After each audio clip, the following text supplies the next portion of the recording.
Alright, we are recording for the sixth tale in, well, Bad Grimm's Fairy Tales. I am covering, like to make sure, yes, right direction, yay, I'm getting better! Until I make the mistake, and then it resets to zero and all that. But this one is Rumpelstilskin, which I've mentioned before. I've been looking forward to this one, because there's an aspect of Rumpelstiltskin that is interesting. It's definitely something that we don't really seem to have very prevalent in Western culture anymore, even though this is technically an example of Western culture, just from hundreds of years ago. So the story is, I'm actually reasonably confident, like Cinderella, this is one most people would know, even though it's never been made into a Disney movie, I think. Actually, I could be completely wrong on that. I'm not aware of it, though. Anyhow, so basically, have a miller with a beautiful daughter. They always have beautiful daughters, it seems. Anyhow, he has occasion to go see the king, and he wants to sound important. So he decides to brag that his daughter can spin straw into gold. And the king's like, bring her tomorrow. I'd like to see this. So does that. And the miller is caught in his lie, has to bring the daughter. And the king then, exposing his greed here, it's not just I'm calling a bluff, it's exposing his greed. He's like, here's this room full of straw, there's your spinning wheel, get to it, and if by morning you haven't turned all this into gold, I'm killing you. Okay. He then locks the door, leaves, locks the door. So she's stuck there because there's nothing she can do. Her father's lie is going to cost her life, so she's crying. And that's when the little man, we know is Rumpelstiltskin, but his name hasn't been revealed yet. He comes in and is like, all right, I'll do it, but what will you give me in return? She's like, my necklace? Cool. Takes it, gets to work. King is still greedy, though. So the next day, he puts her in a larger room, tells her the same thing. Rumpelstiltskin comes back when she's crying. She offers him her ring. And so he does it. Third day, the king tells her, okay, so here's the deal. You do this, and you'll be my queen. I will marry you, you shall be my queen. You fail, you're dead. This guy's really not that good. It did occur to me, technically none of these characters are good. The girl is better, probably, than all of them, but still not that great, because Rumpelstiltskin comes back, and is like, alright, well, what will you give me? He's like, I don't have anything. When you are queen, you'll give me your firstborn child. And hang on, I want to actually get the line right. Who knows whether that will ever happen, thought the miller's daughter, and not knowing how else to help herself in this strait, she promised the mannequin, that's what he's being referred to, which I guess makes sense since he's a little man, what he wanted, and for that he once more span the straw into gold.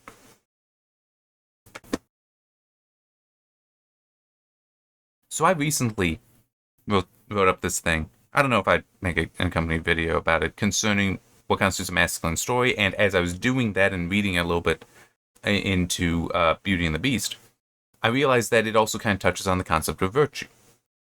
She would not be that virtuous a person here for making that decision, because she is, I mean, even if she doesn't yet have the child, she has been promised to be made queen if she makes it through, if this is all produced. And kings and queens do need to make princes and princesses, because it's kind of how the line continues. It's very important.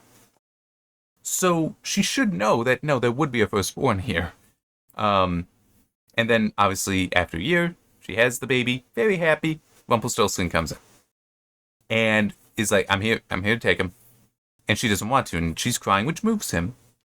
But then he's like, okay, I'll be returning for 3 days. Once each day. If you can tell me what my name is, deal's off, you keep your child, and I'm gone. But she doesn't know his name. And so she starts figuring out all the names she knows, asks for every name in the village and such, and tries all those on the first and second days. Nothing happens. Third day, the messenger comes back and is like, okay, I got no new names for you. Like, I've talked to everyone in the village, nothing new there. But while I was coming back, I did pass by this place. It's kind of weird where it's like the fire was out and all there, but this is kind of an odd space, and there's a guy there, jumping around, hopping around.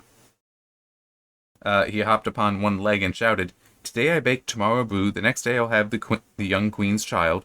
Ha, glad am I that no one knew that Rumpelstilskin I am styled." So this is because he is bragging, essentially. And by accident, somebody heard it, and so now she knows the name. And she even taunts him a little bit, which I find a little interesting. Well, I guess it is fair, because Rumpelstiltskin is in some ways probably meant to characterize evil and the devil, even. Just how he's just the physical description for him is not very pretty. But at first she said, "Is your name Conrad? No. Is your name Harry? No. Perhaps your name is Rumpelstiltskin." "The devil has told you that. The devil has told you that," cried the little man, and in his anger he plunged his right foot so deep into the earth that his whole leg went in. And then in rage he pulled at his left leg so hard with both hands that he tore himself in two. That is kind of revolting. Anyway, so I'm not really sure what the moral is here, unless it's just dudes, don't lie to people about what your kids are capable of. Just don't lie. This whole thing is predicated on that. Also, don't be greedy like the king. I mean, it's a bit extreme to be like, "I'll kill you if you don't do this thing." It's like, I mean, if anything, it'd be more of "I'll kill your father. He's the one who lied to me." That is true. He is the one who lied. But as I said before, names, the power of names, which is something that I think we have kind of lost, kind of forgotten in Western culture. But in this Rumpelstiltskin kind of captures this. I just realized I also was it's already buried, so I have a hypothetical. Well, not a hypothetical. I have a theory about this being present in The Lord of the Rings. Which actually I guess I might be able to look it up this way. We do also see the power of names, that there is meaning there that one should do. Okay, yeah. So, what this story characterizes is the idea that by knowing something's name, you have power over it. By her learning his name, she can now tell him to go away, and does. Now, technically, it's also, yes, he that was the bargain, but it's still, she has power over him. And you actually see this in other stories, including ancient ones. Consider with the Bible, Book of Genesis.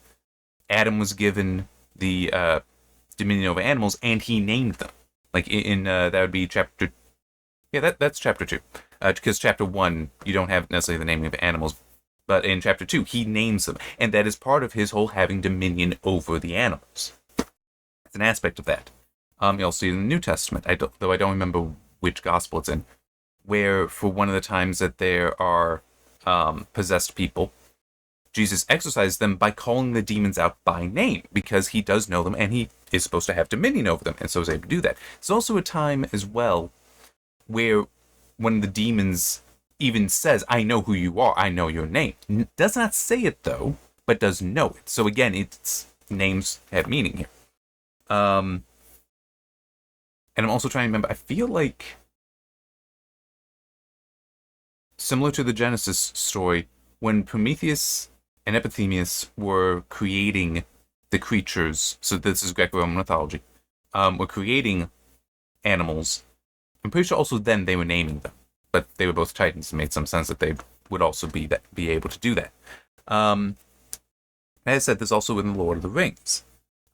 So we've got, you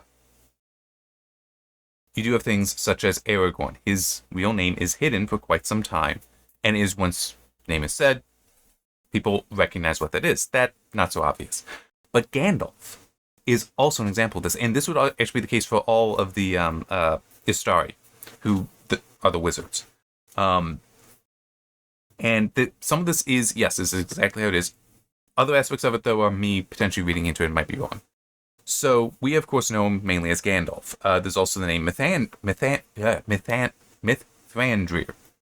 There's an R in there that my tongue kept wanting to go over. But other names here, Icanus, Tarkun? Thakun? I'm not actually sure where those two would have been used.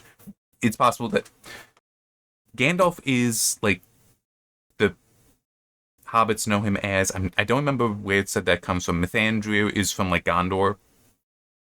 So it could actually be then that Gandalf is the Elvish or Anor name, which is why the hobbits would have it, because there, as I recall, that the Shire is in what had once been the kingdom of Anor. It's like he has those names that were given to him by these other people. Those aren't his real names. His real name is, and I'm sure I'm mispronouncing it, Olorin. Olorin. And by the way, this is also true for Saruman, Radagast, and the two blues. Though I'm not sure, I don't think that they were ever named. But certainly, let me actually try looking.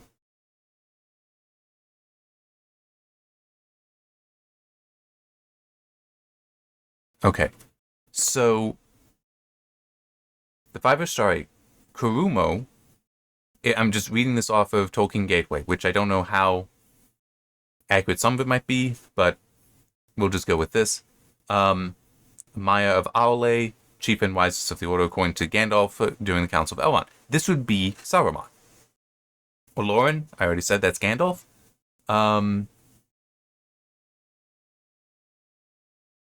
Iwendil? Maya of Yavanna, which I'm trying to remember. I think I've seen Yavanna's name before. That I'm pretty sure is... Oh, yeah, that has to be Radagast. Because the others, two wizards who went into the east and south, but not appear in the main tales yet, so we don't know their names. That would be the two blues.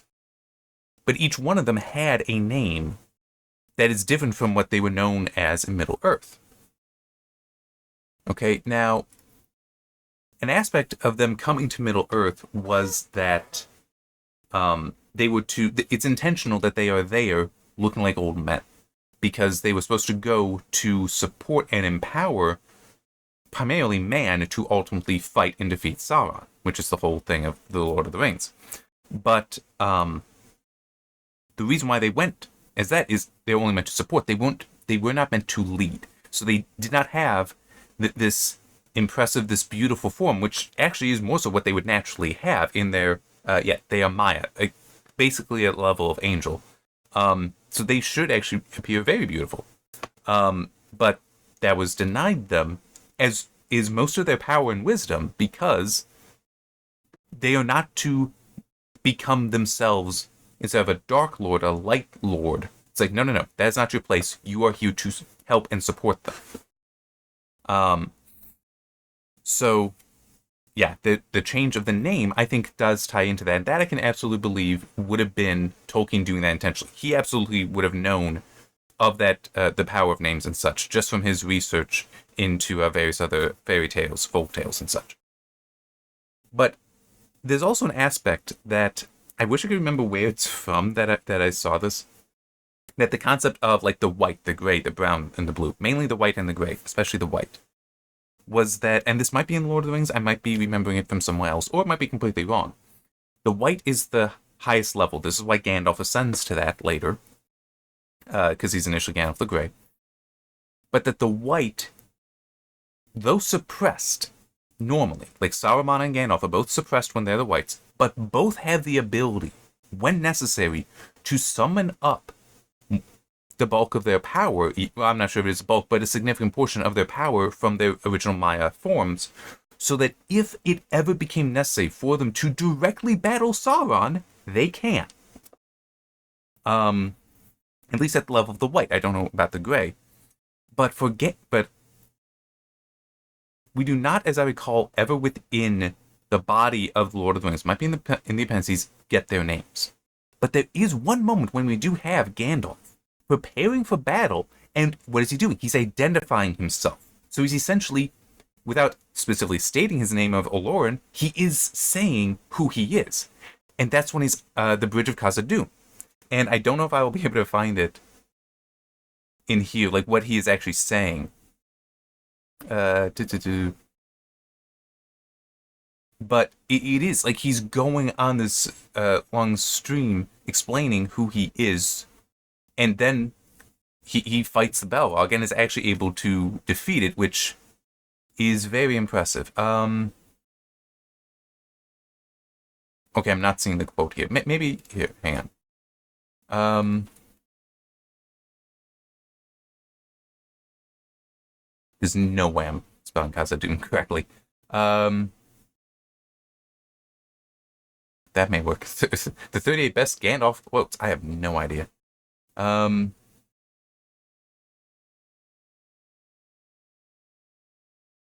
no.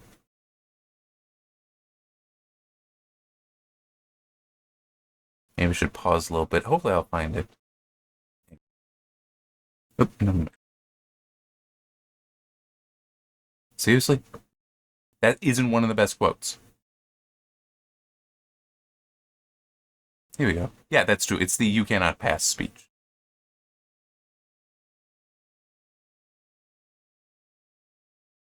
Okay. Yeah, I am a servant of the secret fire, wielder of the flame of Anor. You cannot pass. The dark fire will not avail you. Flame of Udun, go back to the shadow. That's also important. The flame of Udun, because I once saw a video a while ago explaining more of this. But it is. I am the servant of the secret fire, wielder of the flame of Anor. Or Anor. I'm probably mispronounced that. My apologies. But it is. He is identifying himself. So potentially, if we are going with this theory, that could be wrong. Totally good with that. That is part of him actually channeling his power, regaining access to it because he needs it now. But there's also, if we're continuing with the whole this naming and identification thing, to assume a level of dominance or power over another, the dark fire will not avail you, flame of Udun. So he's also naming, in a sense, naming the Balrog, flame of Udun, which is a reference to, I think it's Morgoth's stronghold, where he formed the Balrogs, which are most likely corrupted Maiar. So, yeah, some of it will be interesting when I go through, because I do have the Silmarillion, I do Baron Luthien, Children of Húrin. No, is that it? Yes, that's it. And Fall Gondolin, the three Great Tales, and Silmarillion. I do want to go through those. I'm not sure if I want to do that for a signed reading or not, because I think I would just expose my own stupidity if by doing so, but I might do it anyway. But also going into that, there is the elements of persons' names having meaning. I'm trying to remember, is it Morgoth is the original name? No, I think, I don't remember, because it's Morgoth and Melkor, the same person. But one was given to him later because he is the evil one or the dark one, something like that. So it's, again, you have that idea in Tolkien of names carry meaning, names carry power. Sauron, I'm actually not sure. Hang on. I'm not sure if Sauron would have been his actual name. But he is also a Maya. Just like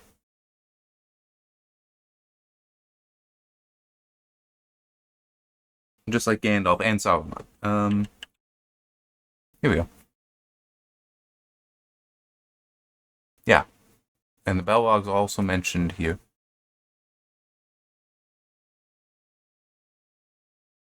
Okay, so Sauron has had many names, in part because he's a deceiver. Anatar, Gortar, Myron, Zigur, and then we've got the Enemy, the Eye, the Necromancer, the Shadow, which those are just descriptors for him. But Anatar is given to him later, because that's Anatar, Bringer of Gifts. And that's when he... Crap, I don't remember the name of the elvish kingdom that he goes to, and that's where Celebrimbor is, and he teaches ring lore, so how to make the rings. So Sauron might actually be his original name. But Morgoth... Okay, yeah, so Morgoth would be his original name. He was then also named Melkor later because it like means dark one or something like that. I don't quite remember, but he was given that name to identify who he is. But yeah, he's actually an Ainur, which is a higher level of being. It's legitimately... Tolkien was absolutely a genius with what all he constructed. I mean, he constructed a history going back to the creation myth for the whole of Middle-earth. It is not just, stories that he wrote. It is massive and very, very involved. Um, but yeah, as I said, the Belrogs are also actually the same level of being, but I guess it does. Well, no, because some of our commanders. I'm just thinking, would they be considered lesser because like they do lose their identities? They're basically all the same as each other. It seems. At least for my very limited knowledge, I've not read the Silmarillion yet. But there's also that theory that the eagles are also Maiar. Well, wait, no, because that there's a theory that they are also that, but they have just taken forms. But because they weren't powerful enough or of strong enough will, that their forms end up being animals instead of human forms like uh, Gandalf would have, even back in the Undying Lands. Even back there, he'd still be like that. Um, and by the way, there's also a theory that the Ents are that as well. Um, that one's more up for debate, though. Anyhow, um, yeah. So names, names have power. Names have dominant. Names are a way to express dominance over something, and that's Rumpelstiltskin is an example of that. Some aspects of Lord of the Rings also do show that. I'm just also thinking, would no, Wormtongue is his actual name. I was just remembering. Was there something like that? Well, no, wait, no, because think about it. Gandalf the Great and Gandalf Stormcrow. It's like it's again you're using these names, and it's yeah. But it is today. I think a lot of people in the West, when they name children, aren't necessarily naming for the meaning of the word. But that did also used to be the case. Like that's also one thing. Going back to the story of Adam, his name Adam is actually significant. It's a descriptor of him because it refers to a reddish brown earth, so it's actually indicating that he was made from the earth as well.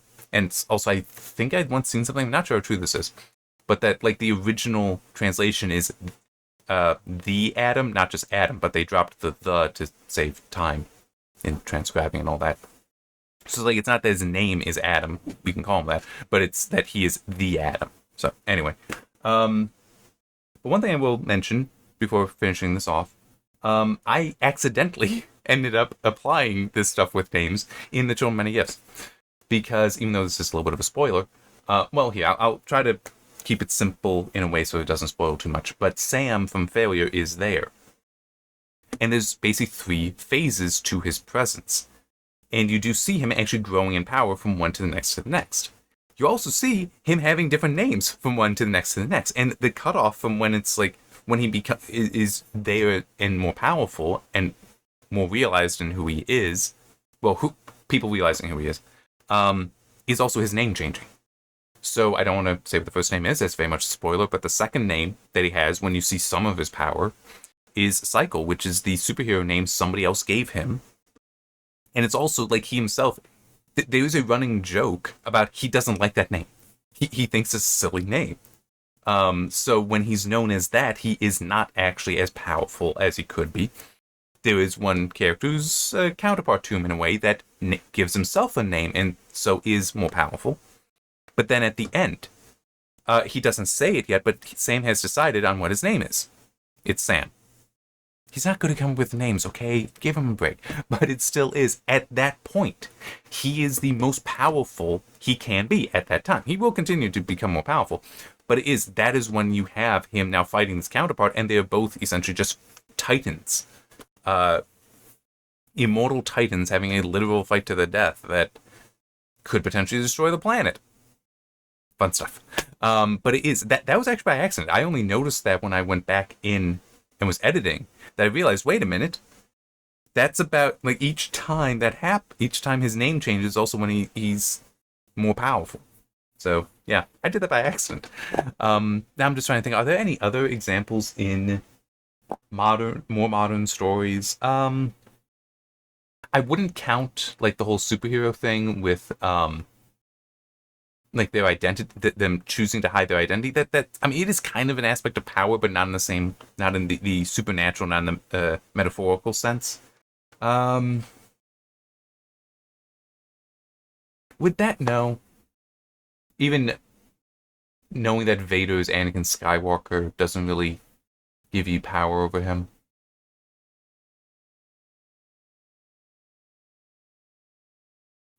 I'm gonna pause and think on this.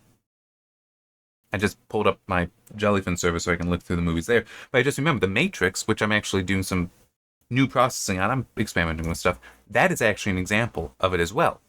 Because, oh crap, what's his original name? I don't remember now. Keanu Reeves' character. But what is the name he gives himself? Neo. And when he goes by that, and when he's referred to as that, the Neo persona is more powerful than his normal one. And it's also, that's who the one is. And technically also with Trinity, Morpheus, Cypher, Tank, Dozer, Switch, APOC, and Mouse. Again, those are all names they gave themselves. And mostly for those that can jack in, so that's not Tank and Dozer.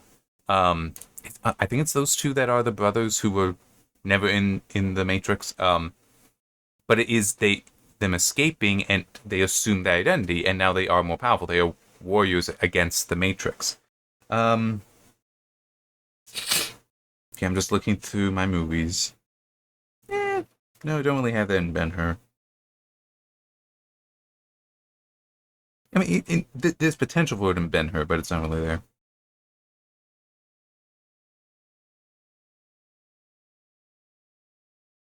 Never-Ending Story, which I don't have, but that's also potentially one.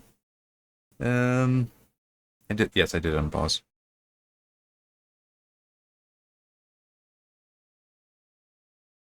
No. Forbidden Planet, no, not really.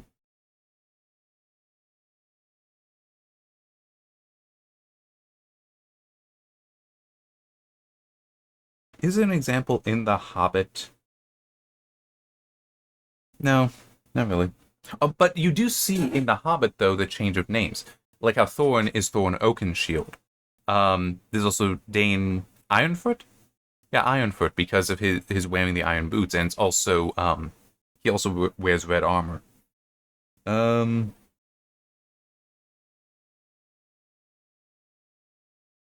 no. I mean, no. Still not gonna go with that. Um,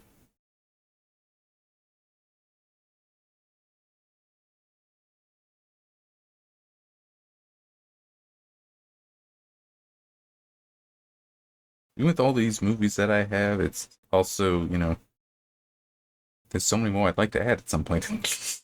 Because I'm still going. Now I can finally get to the second page. I mean, technically, I've looked through more than 100 now because I've got some collections that I grouped in. The Princess Bride, kind of, because that's on this page. That kind of is, because you do have the aspect of initially he isn't known at all. He's just somebody following them, and then he's the Dread Pirate Roberts that is recognized as, though that's only for a limited time, just with Buttercup for like a few minutes, at least in the movie. I haven't gotten to the book yet. But then you do have he's Wesley, and that's when Buttercup knows fully who he is.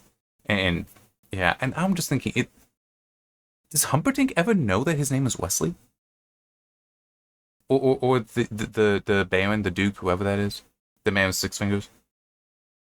Do they only know him as the Dread Pirate? I don't remember now. Oh yeah, Samurai Trilogy with Musashi, because that was, again, a name given to him. It does seem like in some Eastern cultures you do have that idea of taking names so they mean things. Like in the manga and anime Bleach, uh, the whole name of Yamamoto is quite long, and it has been added on throughout his life, including like part of it is him being a teacher, which is why I saw somebody point out in the Thousand Year Blood War arc, at one point when he is either defeated or about to be defeated, he is referred to in a very mocking way using the name that refers to him as a teacher, because it's like, I have killed all your students, kind of thing, and so rubbing it in.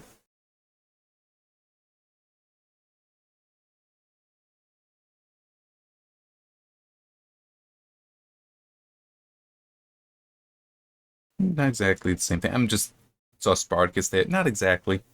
I mean, their name does have meaning there, but in a different sense. V for Vendetta, because technically he doesn't know his name, but it still is he's taken a name that is of meaning, that it gives him power by giving him an identity as well. So there's that aspect. Oh yeah, that's true. Yojimbo and Sanjuro in both of those, and I can stop after this. And again, these are Eastern stories, both Japanese and both very good. Especially Yojimbo. Yojimbo's such a good movie. Where when asked what his name is, instead of giving it, he just looks outside and sees something and is like 35-year-old. Oh no, like 30-year-old Mulbe Bush. Though I'm really close to 35. And it's that Yojimbo is part of that, and Sanjuro is part of what he gives in that movie. But again, it is the importance of names there, that he is giving himself a name. But I mean, true, in part that's because he's not trying to get attachments, but there is that still idea of being given a name or taking a name for yourself.